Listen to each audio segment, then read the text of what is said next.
अगले 24 घंटे के दौरान ईरान के 2 बहुत बड़े हथियारों को लेकर इजरायल और अमेरिका में रिपोर्ट पहुंचने वाली है। इजरायल को डराने के लिए ईरान ने बहुत बड़ा फैसला किया। ईरान ने दरअसल 2 बहुत ही खतरनाक, खौफनाक वेपन सिस्टम को अब तक छुपा कर रखा हुआ था, लेकिन अचानक उन्हें सामने लाकर ईरान ने अपना इरादा साफ कर दिया।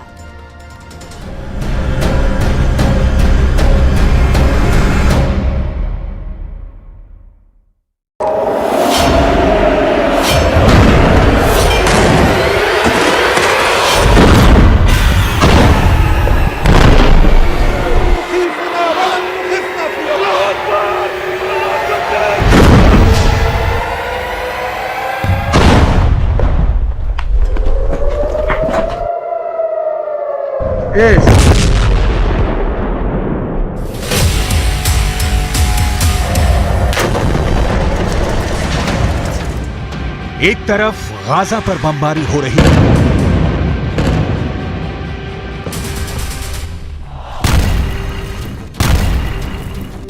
दूसरी तरफ ईरान के सुप्रीम लीडर अली खामनेई के दौरे ने इजरायल को खौफ से भर दिया है। एक तरफ इजरायल पर बम गिर रहा है, दूसरी तरफ ईरान से आई इन तस्वीरों ने नेतन्याहू की सेना का दिल बैठा दिया है।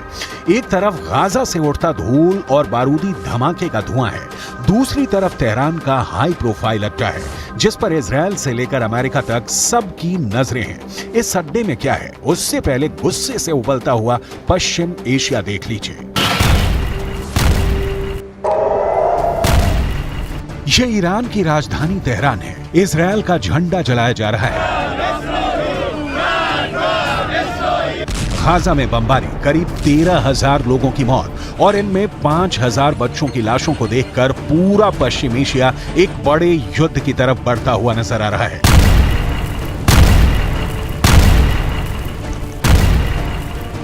ईरान पर पब्लिक का दबाव बहुत ज्यादा है। तेहरान में रोज प्रदर्शन हो रहे हैं। यही वजह है कि ईरान के सुप्रीम लीडर अली खामनेई को उस अड्डे पर जाना पड़ा जहां ईरान के सबसे खतरनाक हथियार रखे गए हैं।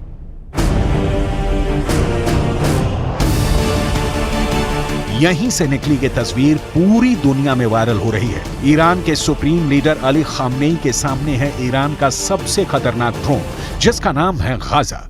इस ड्रोन को ईरान का सबसे पावरफुल लीडर क्यों देख रहा है? इस वक्त पूरी दुनिया में इसके मतलब निकाले जा रहे हैं। ईरान ने गाजा नाम का जो ड्रोन बनाया है, ये 2000 किलोमीटर के दायरे में ऑपरेट कर सकता है। ये 35 घंटे तक 350 किलोमीटर प्रति घंटे की रफ्तार से उड़ान भर सकता है, 35,000 फीट की ऊंचाई तक उड़ सकता है और सबसे खास बात कि ये 13 मिसाइल लेकर उड़ सकता है।